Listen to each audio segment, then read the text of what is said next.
Welcome back to Whiskey Happens. It is a rye month. I think we're going to do a slew of videos celebrating rye. I don't know which order you're going to see this one in. April, May, rye. April, May. There will be no May rye. No, just say it. April, May, rye. I don't know. Oh. I was trying to figure April, out. May rye. Yeah. All right, all right, all right.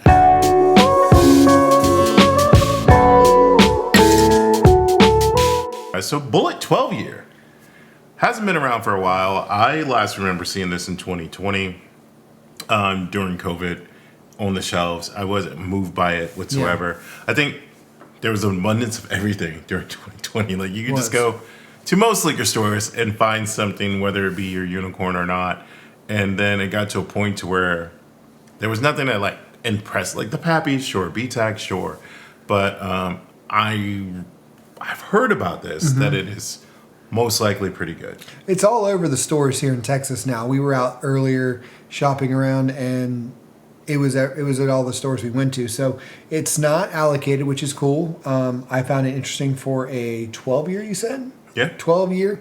That's the crazy part. Because it's a Bulleit product, it's not allocated. Like, you do a 12-year, most anything Buffalo Trace is allocated, and you are not finding it. But well, I think it's because it's MGP 95.5. Yeah. So I think with that recipe being, not recipe, that mash bill being widely available to so many other people, it's kind of like, how can you judge that it's truly, not saying this is not saying it's not, but how can you judge how truly unique it is from the plethora of 95.5s MGP has out on the market? Good point. That's not to say to take anything away from MVP, not taking anything away from Bulleit whatsoever. I just think that that's why it's not so much an allocated thing, more just limited release. I think there's, I don't know. I don't know how many. I know it's a limited release. I don't know how many. How much you paid for something like this? What you got? I believe it was 52 and some change. So let's say $50, $55. It seems to be the going rate now for most. As we used to call them, middle of the road, but now this is more of a budget bourbon for most people. So yeah, I think that Bulleit used to be the thing that I went to. I've said this many times on the channel before. When I first switched over from drinking Scotch to American whiskey, it was the thing that I found easiest for me or likable to my palate. Then I found the sweet wheat or wheated bourbons such as Maker's Mark that I heavily gravitated to. And I just felt like Maker's Mark has that image, right? Like it's fancy, it's different. And to the average novice, you're just like, that's a special bottle. Yeah. I see it everywhere. No, it's just really good marketing. I'm not saying it's bad, but really good marketing. And Bulleit didn't really have so much marketing, but I had the cool bottle. Don't tell Redemption that. But maybe we should just get into it. Let's do that. Ooh. So 100% rye, 95% rye, 5% malted rye. Definitely got that rye spice. Have you had this yet, or is this a fresh crack? Oh. This was just opened right before we started recording. Very, very sweet on the nose. Butterscotch. Butterscotch heavy. Caramel. I'm going to go with amusement park. I'll give you that. The candy corn. Fried doughs, Not candy corn. the Twinkies, the Oreos, whatever is going on at Texas State Fair. Caramel popcorn is what I was thinking. Caramel popcorn, yeah. Yeah. I don't know why I said caramel. I don't ever say that. Going in for a taste. Yep. And the sweetness comes through. Not sweetness, but it's sweetness. I need them.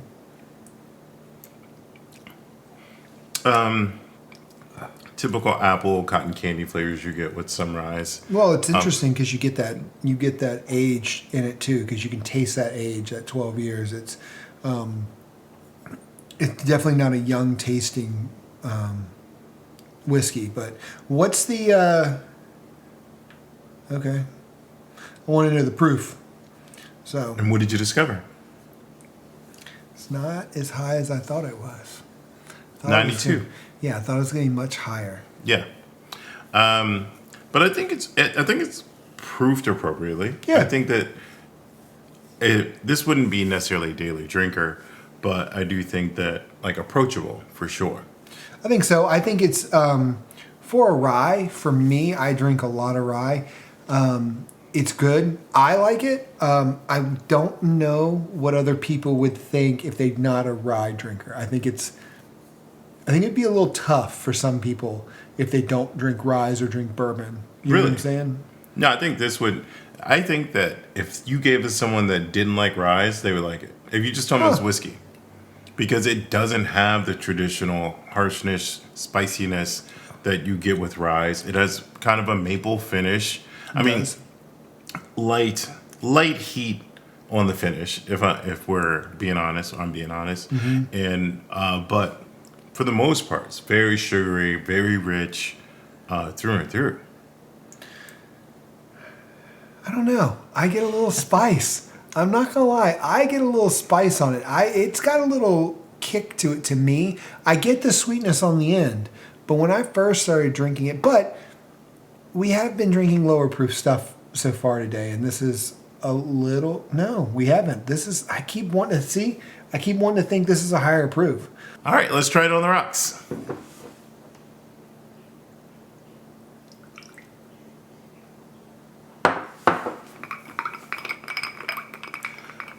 Stirrers coming soon. Okay.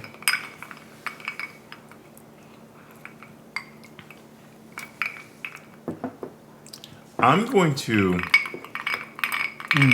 No. It gets real peppery. I don't know how we're drinking two different ryes here. We are. I mean, two different palates. I would say there might be a nutmeg-esque darker note, but I think it got fruitier, like dark stone fruit, more of a creamy note, and vanilla. Definitely the vanilla. I can't wait to put a Coke in this. I can't believe. This is going to be the only redeeming part is putting the Coke in it.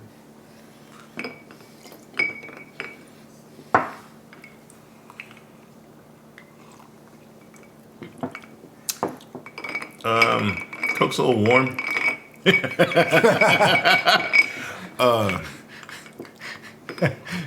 Coke's a little warm. I'm going to say maybe this isn't the best proof to put in a Coke. I really just taste Coke. Yeah. Even if let's see if we go a little bit harder. Let's adjust that ratio. He's going harder, folks. I don't know. Yeah, you're not giving me any thoughts here. Actually, let me take that back. It's sad a little bit now. I will say the vanilla that you were talking about earlier does come out a little bit more. It's almost like a vanilla creamsicle like taste with the Coke in it. So I don't mind it as bad in the Coke. On ice, I'm telling you, it was just not good. I can't even. I described it earlier. It gave this weird funky bitterness to me. I didn't like it. I don't know. You got sweet, which maybe my palate is effed right now. I don't know, but that's just what I got. All right. Fair enough. I mean, to each their own. I'm not gonna say that every way that these things are prepared is great. You saw me play with the ratios myself. I do feel as though it is better now, but it's definitely heavier on the rye than Coke.